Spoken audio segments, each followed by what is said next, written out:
Hi everybody, I hope that you're all doing really well. So today I am here to do a tag because I'm not sure if I will have mentioned this in a video already or if I'll have mentioned it somewhere else online, but I've got a job. I've recently been offered and accepted a job in the publicity department at an academic publisher, which just feels amazing to say because it's been a long time coming. It's been 84 years. So it feels really, really good to be able to say that finally. However, the bittersweet part of that is that this means that sometime in the not too distant future, I am going to be leaving my family home to move down to my workplace, which means that I'm also going to be leaving my books. No. Yeah, obviously when I move down, I cannot move all of this with me. The books aren't going to be going anywhere. They're going to stay at my parents' house, but I'm not going to be taking them with me, which is devastating. However, I wanted to commemorate my bookshelves before I went, and so I decided to do the bookshelf tag. I will link the original down below. I believe it was created by a wandering mind. And yeah, it's just all different questions to do with your bookshelves. Pretty straightforward tag, so let's get into the questions. Question number one is, how many bookshelves do you have? So for me personally, it breaks down into this. I've got 5 different bookcases. All of them are Billy bookcases, pretty much, aside from the small one at the side. I've got a little blue book trolley like everybody else on BookTube, which equates to 27 shelves,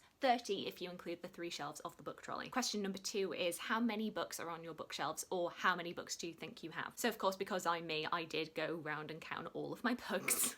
Because I have no life. And I believe that I've got 738 books on my main bookshelves and then about 27 books on my TBR. Question number 3 is, how do you organise your books? And I have done a whole video about different bookshelf organisation, so you will have seen it there. But yeah, I have a number of different ways that I split up my books. Firstly, all of my unread books stay on my book trolley. My smallest bookshelf houses all of my history books, which I keep in a roughly chronological order in terms of the time period. Then when we come to the main bookshelves, the furthest one over at the far corner has all of my children's YA.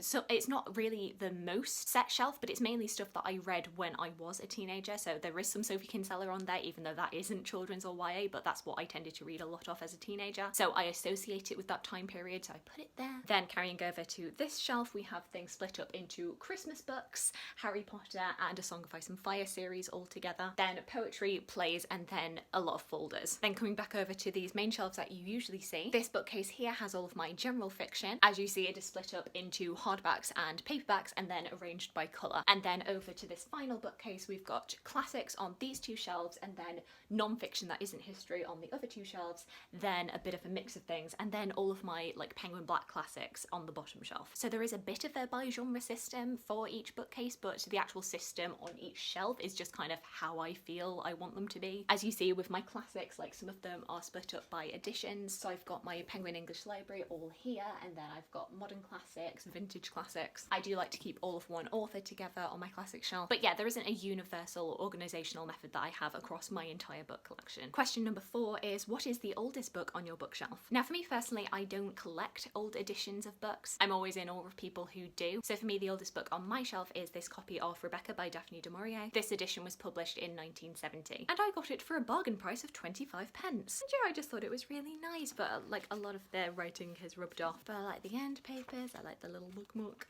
little illustration of Manderley here, and as you can see, it's done by 20th Century Classics. So that's a nice little different thing on my shelf. However, I have had some experience with older books. I did a work experience placement at Shibden Hall for my MA programme, and during that I was organising lots of old books. Most of them were from the 18th, 19th century. However, the oldest book that I got to deal with, that I got to touch, was from 1516, and when I realised it was that old, I was just like, I am not worthy. So I'm definitely not immune to the charms of an old book. That was a definite cool moment for me. Then following on from that, question number 5 is, what is the newest book on your bookshelf? I have a newer book which is on my TBR, which is this, We Are All Birds of Uganda by Hafsa Zayan, and I believe this was published in January this year. And yeah, this is my first 2021 book. That's quite exciting. Question number 6 is, what is the longest book on your bookshelf? I'm pretty sure I've answered this question before, and I'll say the same thing again. If we are going for like the longest like single book that is on my bookshelf, then it is this Everyman Classics edition of Les Miserables by Victor Hugo, which clocks in at 1,432 pages. But if we are going for the biggest volume on my shelves, then it would definitely be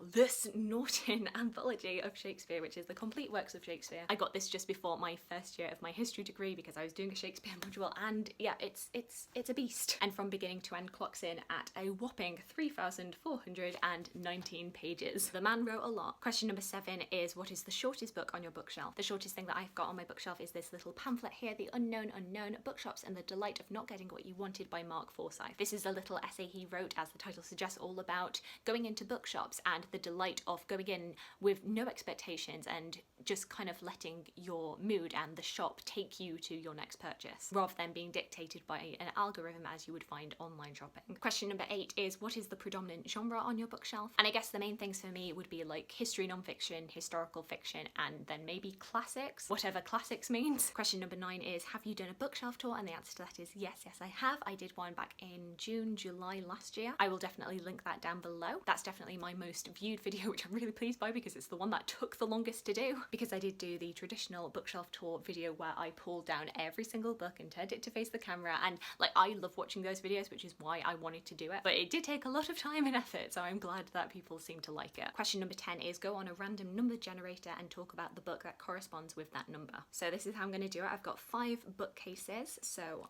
randomly generate one of the bookcases. 4, so that will be this one. There are 6 shelves, but there's actually just 5 that are actually occupied with books, so 1 to 5 again. So that says number 1, so a book from this top shelf, and then there are 22 books on that top shelf, so randomly generate a number there. And it's book number 8 that has been chosen. And book number 8 is The Flat Share by Beth O'Leary. Coincidentally, I've just finished reading The Switch by Beth O'Leary, so this is quite timely. This is basically a romantic comedy following Tiffy and Leon. They are flatmates, they actually share a bed, but they have never technically met because Leon is a nurse who works night shifts and Tiffy works in publishing, so obviously works 9 to 5. Leon also does not live in the flat during weekends, so it works quite well for them. Even though they've never met, they do get to know each other via post-it notes, and a bit of a romance starts to blossom. I remember reading this last year and kind of thinking, is this going to be my future? Because like I was looking for jobs and I was seeing how expensive it is to live in London, and I'm pretty sure that when Tiffy goes through the flat share adverts, she ends up finding this flat for like £300-400 a month, and I was like, what? In London? That might actually be worth sharing a bed with somebody that you've never met.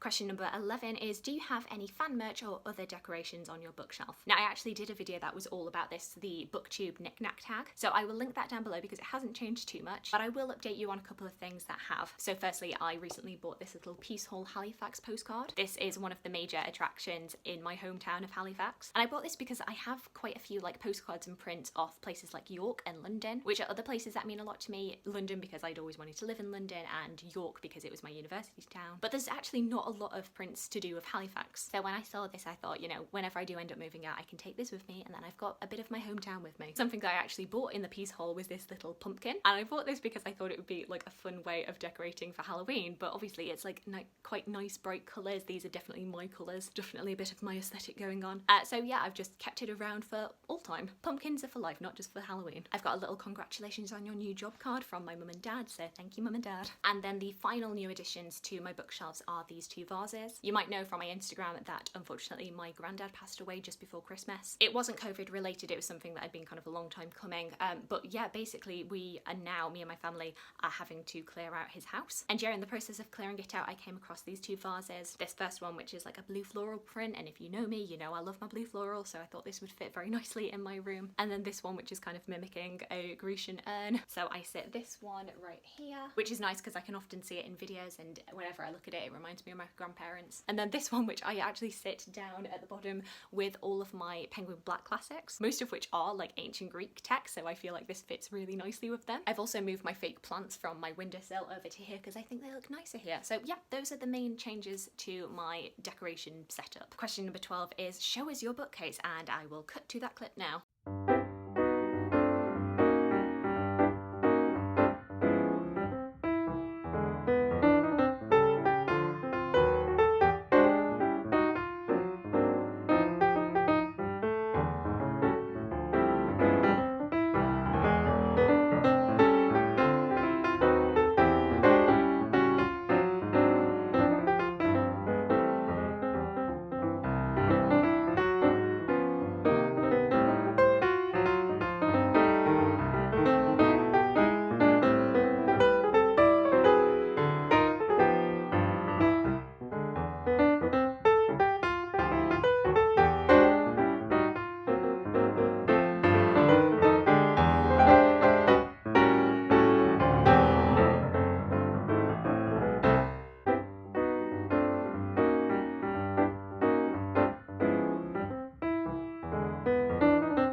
And then the final question is to tag someone, and basically I tag all of you to do this because I'm nosy and I want to see your bookcases. And those are all of the questions in the bookshelf tag. I'm really glad I've got to do this before I do eventually move. I'm not sure exactly when that's going to be. It might be as early as next month. I'm definitely going to be working from home for at least a month, so that feels quite good. I don't have to move down immediately. I have a bit of time to wrap my head around it and like scout out my options. But I'm gonna miss these guys. I really hope you've enjoyed this video. Do let me know what the newest and oldest books are on your bookcase. I'd love to know. I hope you're having a fantastic, fantastic day, and I look forward to talking to you again soon.